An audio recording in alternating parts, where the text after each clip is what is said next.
Preamble इसलिए बनाया गया ताकि समझने में हमें आसानी हो, कॉन्स्टिट्यूशन को हमें अंडरस्टैंड और इंटरप्रिटेशन में हमें आसानी हो समझने में संविधान को। इट हैज़ देयरफॉर बीन, इसे संविधान की आत्मा भी कहा जाता है। अब हम पढ़ेंगे डेमोक्रेटिक रिपब्लिक यानी कि लोकतांत्रिक गणराज्य के बारे में। तो the first and the last line of the preamble state, यानी कि जो संविधान की प्रस्तावना में पहली और जो आखिरी लाइन में ये कहा गया है कि जो भारत के लोग, जो ये संविधान बनाया गया है वह भारत के लोगों और भारत के लोगों द्वारा ही अपनाया गया है। This shows the adoption of democracy, ये एक लोकतंत्र की भावना को बताता है जिससे कि वह सरकार चलाएंगे, यानी कि लोगों द्वारा लोगों के लिए लोगों की जो सरकार है। यह एक लोकतांत्रिक विचारधारा में आती है।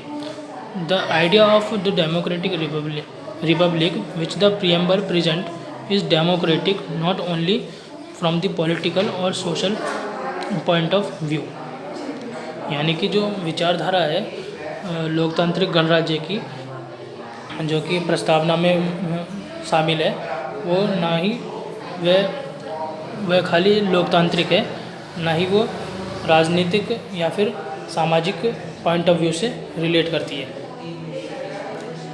खाली सामाजिक और राजनीतिक तौर पे ही नहीं, वो डेमोक्रेटिक है यानी कि लोकतांत्रिक है।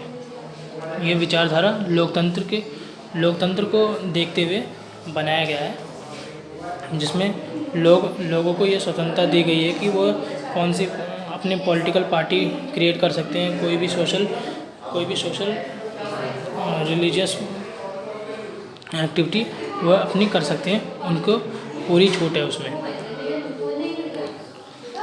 इन other words it visualises not only a democratic form of government but also a democratic society.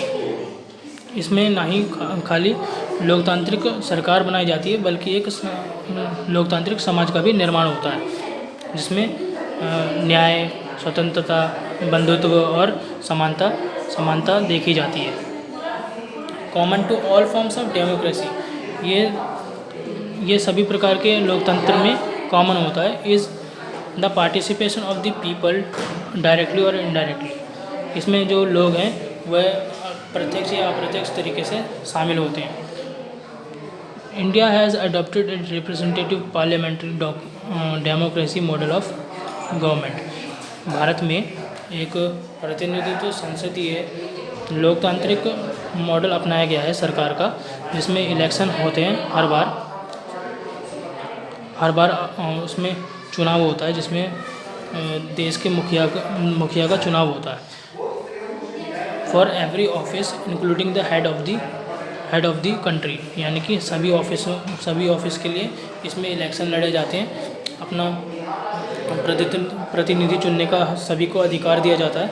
The preamble also envisages social और इकोनॉमिक डेमोक्रेसी, इसमें सामाजिक और आर्थिक लोकतंत्र भी शामिल है, जिसमें equality is the political sphere which gives each adult citizen the power to vote freely.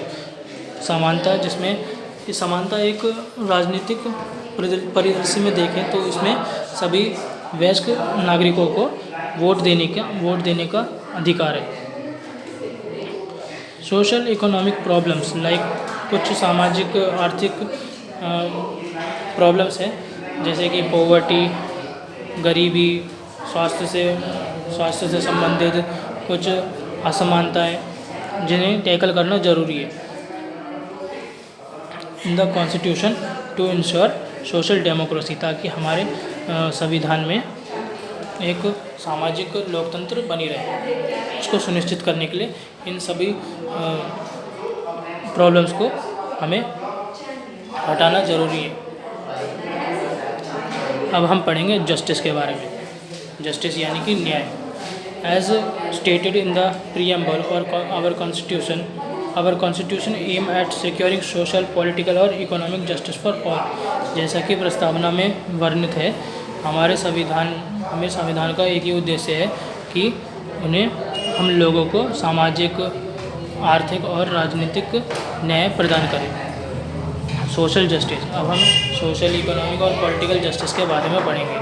Social justice यानी कि no discrimination on the basis of birth, caste, race, sex और रिलीजन, यानी कि किसी भी व्यक्ति के साथ उसके जन्म,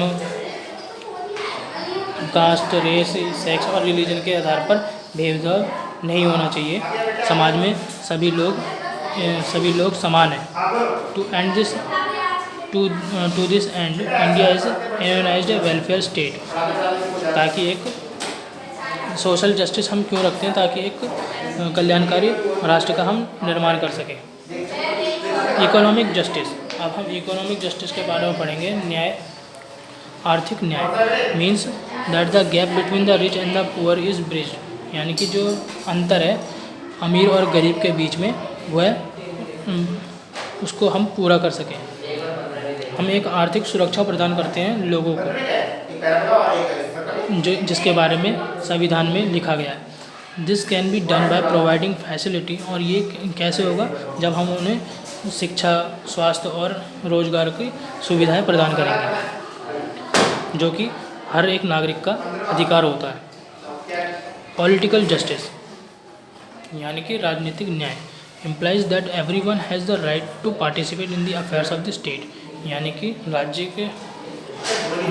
के बारे में जो भी बातचीत होती है, जो राज्य की भलाई के लिए होती है या फिर लोगों की भलाई के लिए होती है, उन सब बातों को उन सब अधिकारों में पार्टिसिपेट करना, भाग लेना या फिर उन सब बातों को जानना सभी के लिए समान है।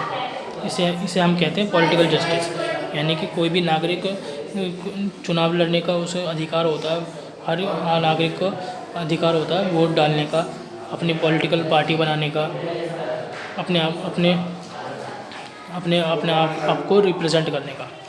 अब हम पढ़ेंगे लिबर्टी यानी कि स्वतंत्रता। Democracy is closely connected with the idea of liberty.